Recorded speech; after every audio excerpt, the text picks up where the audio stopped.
कृषि कानून के पक्ष में मुख्यमंत्री शिवराज सिंह चौहान का बड़ा बयान, कहा किसानों को उद्योगपति बनाएगा यह कानून।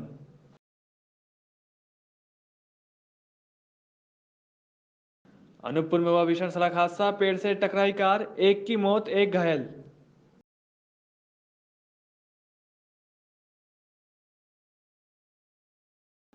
सिंगरौली में आदिवासियों की मुसीबत बना पीने का पानी, दर दर भटकते लोग बिजली से भी हैं परेशान।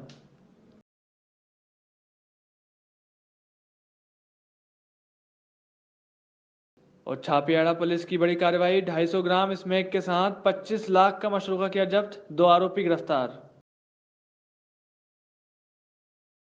नए साल पर भोपाल को मिली सौगात, जल्द ही शुरू होगा प्रदेश का पहला open air drive in theatre, एक समय में खड़ी हो सकेंगी 80 से 100 कारें। नमस्कार, आप देख रहे हैं संवाद न्यूज और मैं हूं एम राठौर। आइए बढ़ते हैं आज की बड़ी खबरों की ओर। गुना में बेटी पढ़ाओ बेटी बचाओ कार्यक्रम का आयोजन किया गया। आपको बता दें कि नगर पालिका के महिला बाल विकास के सौजन्य से बेटी पढ़ाओ बेटी बचाओ का संदेश देते हुए नगर पालिका के कर्मचारी नगर पालिका में कार्यरत हैं। उनकी बेटियों को बेटी पढ़ाओ बेटी बचाओ योजना के अंतर्गत लगभग 150 बच्चों को एक बैग और एक बोतल देकर उनका पढ़ाई में उत्साहवर्धन किया गया।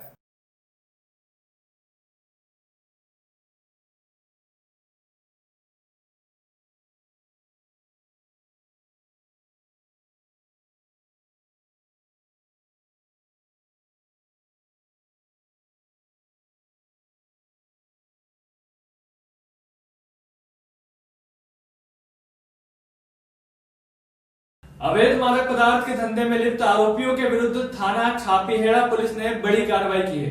बता दें कि पुलिस ने 250 ग्राम स्मैक और एक मोटरसाइकिल सहित कुल 25,50,000 रुपए का मशरूका जब्त किया। दरअसल पुलिस मुख्यालय भोपाल द्वारा अवैध मादक पदार्थों की तस्करी करने वालों के विरुद्ध कार्रवाई करने के लिए जारी दिशा निर्देशों के परिपालन में सभी थाना प्रभारियों को निर्देश देकर अवैध मादक पदार्थों की तस्करी, खरीदी बिक्री करने वाले लोगों के विरुद्ध कड़ी कार्रवाई की जा रही है। इसी के तहत अतिरिक्त पुलिस अधीक्षक राजगढ़ एसआर दंडोतिया और एसडीओपी अंतर सिंह जमरा के मार्गदर्शन में थाना प्रभारी छापीहेड़ा राकेश दामले के नेतृत्व में पुलिस द्वारा 2 आरोपियों को गिरफ्तार कर उनके कब्जे से 250 ग्राम स्मैक, एक मोटरसाइकिल सहित कुल 25,50,000 रुपए का मशरूका जब्त किया है। बता दें कि कार्रवाई कृष्णा वैली स्कूल के पास संडाफ्ता रोड छापीहेड़ा पर की गई।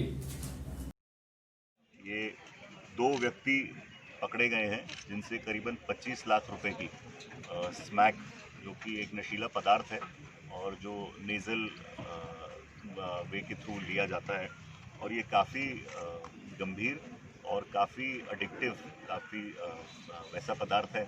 हम लोगों ने कई लोगों को देखा है जो इसमें जो घरों के बच्चे होते हैं वो इसमें संलिप्त हो जाते हैं और उनको इसकी इतनी आदत लग जाती है कि जिसकी वजह से वो छोटे मोटे अपराध, चोरी, लूट वगैरह चालू कर देते हैं और फिर यही चीज़ें आगे जाके बड़ी घटनाओं का रूप लेती हैं।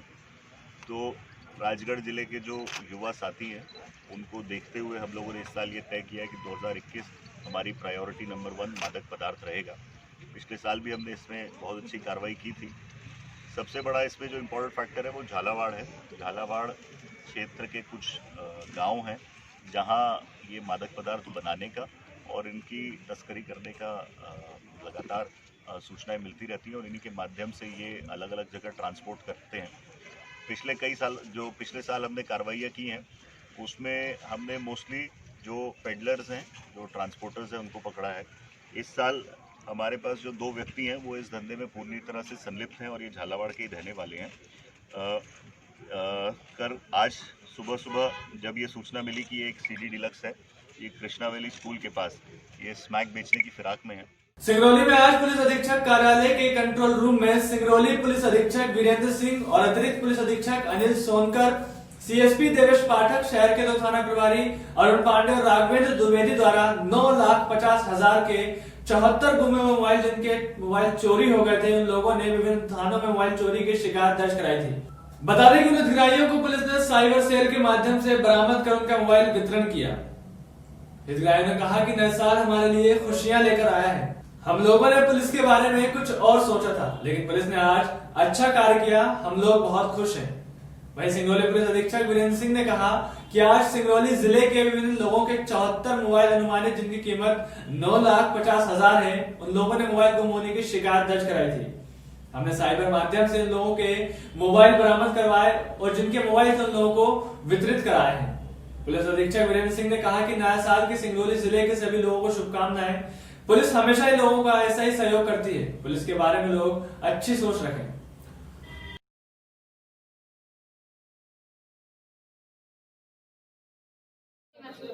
नए वर्ष का तोहफा मिल गया लग रहा है। क्या आप पुलिस के लिए क्या कहना चाहोगे आप?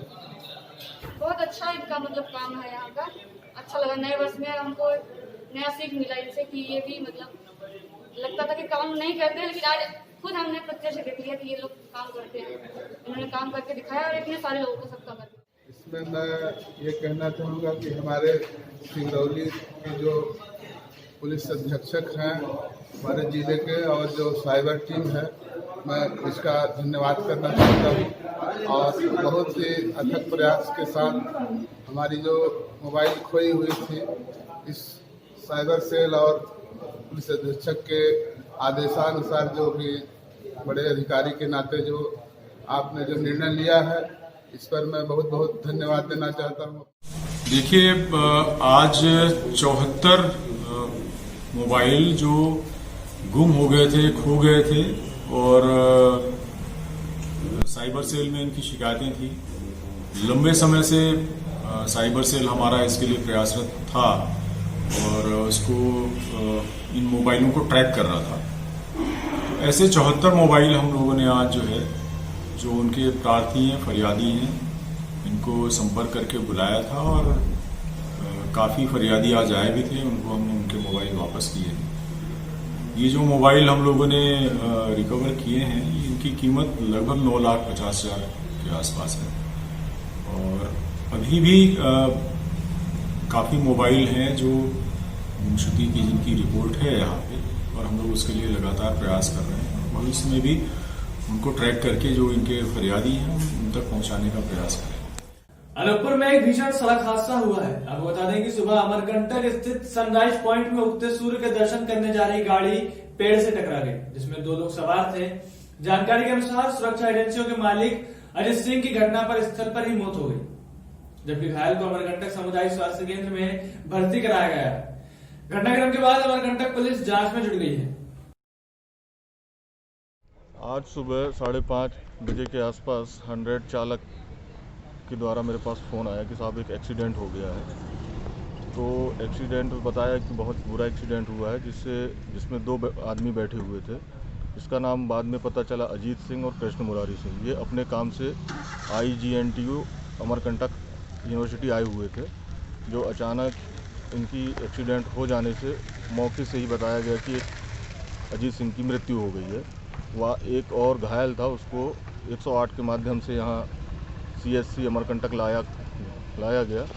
उसके बाद रिपोर्ट आने पर ये कार्रवाई की जा रही है मर्ग कायम करके। भोलासा नगरवासियों ने साल की शुरुआत मंदिरों में भगवान के दर्शन के साथ की। बता दें कि लोगों ने श्री बाबा भवरनाथ महाराज, भगवान मनकामेश्वर, श्री स्वयंभू विराजित गणेश मंदिर, मां अन्नपूर्णा मंदिर, खेड़ापति हनुमान मंदिर, शक्ति माता मंदिर, मां अंबिका माता मंदिर में दर्शन करके नए साल की शुरुआत की। वहीं आसपास के ग्रामीण क्षेत्रों से आए श्रद्धालुओं ने सुबह 6 बजे से ही दर्शन करना शुरू कर दिया था। बता दें कि मंदिरों में सुबह से ही लोग दर्शन को पहुंच रहे हैं और अपने नए साल की शुरुआत भगवान के दर पर माथा टेक कर नए वर्ष की शुरुआत कर रहे हैं, जो कि सिलसिला शाम तक जारी रहा। माचलपुर जिले भर में स्वच्छता मिशन के नाम पर जमकर प्रचार प्रसार किया जाता है। इतना ही नहीं, चुनिंदा स्थानों पर तय करके स्वच्छता के फोटो भिजवाकर स्वच्छता में नंबर 1 आने की होड़ लगी रहती है, लेकिन जमीनी हकीकत देखने में कुछ अलग ही नजारा सामने आता है। दरअसल माचलपुर नगर पालिका अधिकारी नगर परिषद के समीप रखे बाथरूम में बाथरूम नहीं करते हुए स्वच्छता के कोटेशन लिखे स्थान पर बाथरूम करते नजर आ रहे हैं। हालात ये है कि जब एक जवाबदार अधिकारी इस प्रकार की हरकत कर सकते हैं, तो ये आम लोगों को स्वच्छता के बारे में जानकारी क्या खाक देंगे। खुद तो शासन के आदेशों की धज्जियां उड़ा रहे हैं। अब देखना यह है कि अब प्रदेश के प्रधानमंत्री जब आम लोगों को गंदगी फैलाने पर इन अधिकारियों से कार्रवाई करवाते हैं, तो अब इन अधिकारियों पर कौन कार्रवाई करता है। नववर्ष के पहले दिन प्रदेश के मुख्यमंत्री शिवराज सिंह चौहान इंदौर में लोगों से मिलने पहुंचे। बता दें कि इंदौर के पंचशील नगर में वे कुछ घरों में पहुंचे और बच्चों और महिलाओं से मिलकर उन्हें न केवल नववर्ष की बधाई दी बल्कि गिफ्ट भी दिए। एक बुजुर्ग महिला मुख्यमंत्री को देखते ही दौरान भावुक होकर रो पड़ी। बता दें कि ये महिला पहले भी मुख्यमंत्री से मिल चुकी थी। अपने घर में मुख्यमंत्री को देखकर वो भावुक हो उठी। मध्य प्रदेश के मुख्यमंत्री शिवराज सिंह चौहान नववर्ष पर इंदौर में गरीबों के बीच पहुंचे और उन्होंने उनके साथ नववर्ष मनाया। इस दौरान उन्होंने एयरपोर्ट के पास पंचशील नगर में रहने वाले लोगों से मुलाकात की और उनके हालचाल जाने। बता दें कि पंचशील नगर में मौजूद मल्टी के 2 फ्लैट में भी गए और वहां पर रहवासियों से मुलाकात कर उन्हें नववर्ष की बधाई दी और उनकी जो समस्या थी उन्हें हल करने का अधिकारियों को आदेश दिया। बता दें कि मुख्यमंत्री शिरडी से यहां पहुंचे थे। एक बहन कल्याणी हो गई, पति नहीं रहे, उस बहन से मिलके आया हूं, उसकी आजीविका का प्रबंध किया है। एक बेटी दिव्यांग है, उससे मिलके आया हूं। एक बेटा भी दिव्यांग है, उससे मिलके आया हूं। उनके जीवन की गाड़ी ठीक चले इसका प्रबंध किया है। लेकिन ये संकल्प भी है कि जो सबसे पीछे सबसे नीचे है, जो दुखी और गरीब है, उसके लिए भारतीय जनता पार्टी की सरकार हम सबसे पहले है। उनकी सेवा करके उनकी जिंदगी के कष्ट दूर करना हमारे जीवन का मिशन है। नए साल के जश्न की आड़ में नाबालिग किशोरों को नशा परोस रहे कैफे पर आबकारी विभाग ने छापामार कार्रवाई की है। यहाँ काफी संख्या में नाबालिग हुक्का और शराब पीते मिले। बता दें कि आबकारी के छापे में काफी मात्रा में हुक्का और शराब जब्त की गई। हैरत की बात यह है कि 1 महीने पहले ही ये कैफे खुला है। आबकारी ने छापामार कार्रवाई गुरुवार शुक्रवार दरमियानी रात करीब 12:30 बजे की है। कैफे पर ना बार का लाइसेंस था और ना ही हुक्का बार का। मालिक को हिरासत में लेकर मामला दर्ज किया गया है। कैफे में नशा करते मिले कम उम्र के लड़कों को उनके परिजन को बुलाकर समझाया गया है। बता दें कि जिला प्रशासन से मिले निर्देश के बाद 31 दिसंबर की रात आबकारी अमला अलर्ट पर था। तभी शिंदे की छावनी पर स्थित कीरो कैफे एंड क्लब पर अवैध रूप से हुक्का बार संचालित होने की जानकारी आबकारी विभाग को मिली थी। वरिष्ठ अधिकारियों को जानकारी देने के बाद आबकारी विभाग की टीम ने उप निरीक्षक अपर्णा विश्वकर्मा के नेतृत्व में रात में करीब 12:30 बजे इस कैफे पर छापा मारा। खास बात यह है कि इस कैफे का संचालन पूरी तरह से अवैध रूप से हो रहा था। बता दें कि हुक्का बार संचालकों के खिलाफ आबकारी अधिनियम के तहत कार्रवाई जारी है। कन्नौज शासन द्वारा विकास के लाख दावे किए जाते हैं, पर धरातल पर उसकी हकीकत कुछ और ही नजर आती है। इसी प्रकार का मामला ग्राम पंचायत ननासा में सामने आया, जहां गरीब आदिवासी हरिजन समाज के लोगों को दिसंबर माह में पीने के पानी के लिए दर-दर भटकते देखा गया। यहाँ तक कि छोटे-छोटे बच्चों के बिना मुंडेर के कुएं से पानी लाना पड़ रहा है। वही बच्चियां अपना आधे से ज्यादा समय कुएं से पानी लाने में ही बिता देती हैं। ऐसे में उन्हें पढ़ाई के लिए तक का समय नहीं मिलता। बता दें कि ननासा पंचायत में नल जल योजना के अंतर्गत पानी के लिए 2 टंकियां बनाई गई हैं, लेकिन खडड़ पुराभील मोहल्ले में आज तक पानी बिजली आवास योजनाओं का लाभ इन गरीब आदिवासियों को नहीं मिल पा रहा है। बता दें कि ग्रामीण गंदा पानी पीने के लिए मजबूर हैं। कई बार शिकायतें जनप्रतिनिधि और अधिकारियों को अवगत कराने के बाद भी कुंभकर्णी नींद में सोए हैं। हमारी समस्या का हल आज तक नहीं कर पाए। हालात ये है कि मोहल्ले में एक हेडपंप है, वो भी कई दिनों से खराब पड़ा हुआ है। बता दें ग्राम पंचायत सरपंच और सचिव द्वारा उस हेडपंप में से पाइप भी निकाल लिए गए। जब इस विषय में जनपद सीईओ प्रभांशु सिंह से बातचीत की गई तो उनके द्वारा बताया गया कि जल्द से जल्द खड्डड़ी भील मोहल्ले में पानी की व्यवस्था करा दी जाएगी।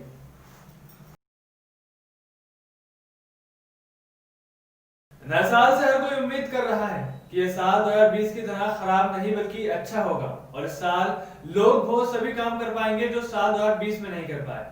साल 2020 कई मायनों में लोगों के लिए काफी खराब रहा है। इस साल लोगों को स्वास्थ्य, आर्थिक आदि कई समस्याओं का सामना करना पड़ा।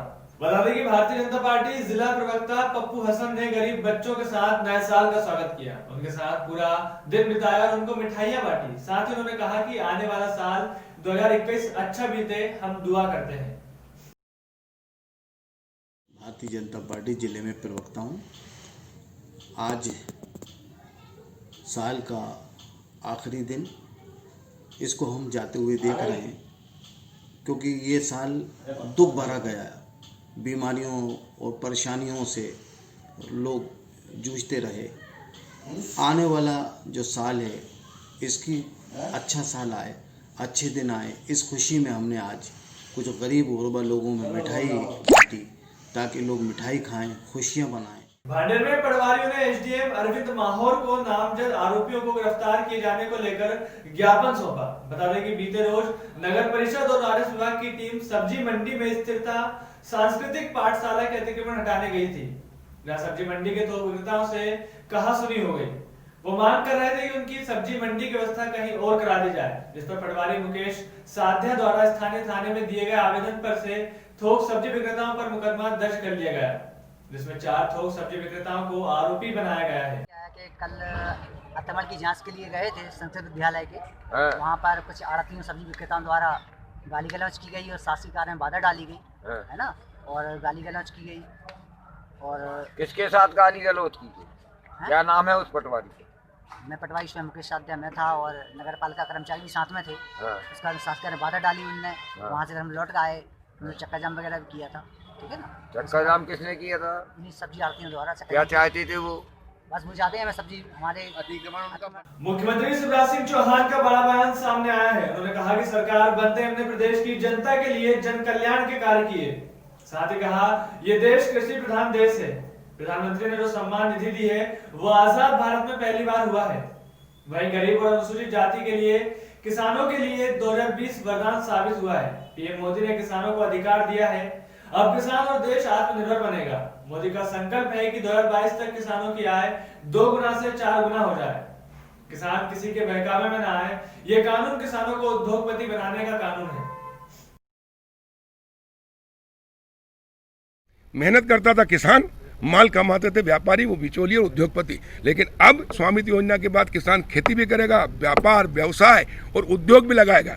मैं उदाहरण देता हूँ, वो चिप्स की लाया नहीं ले तो एक 5 रुपए की चिप्स पैकेट मिलता 13 ग्राम का, किसान से लेते हैं 10 रुपए किलो में। किसान को ही बेटे 500 रुपए किलो 400 रुपए किलो में चिप्स खरीदते हैं, क्योंकि किसान को जब पैदा करता है फसल तो चिप्स भी बना सकता है। लेकिन अभी तक गांव वालों को ऋण नहीं मिलता था बैंक से, अब मिलेगा स्वामित्व होने से, और इसलिए वो फैक्ट्री लगाएंगे चिप्स की, वो स्वास्थ्य की फैक्ट्री लगाएंगे।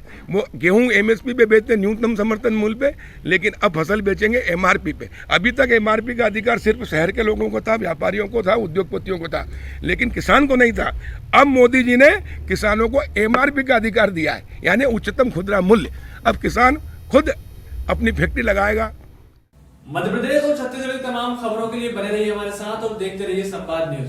फिलहाल दीजिए इजाजत, नमस्कार।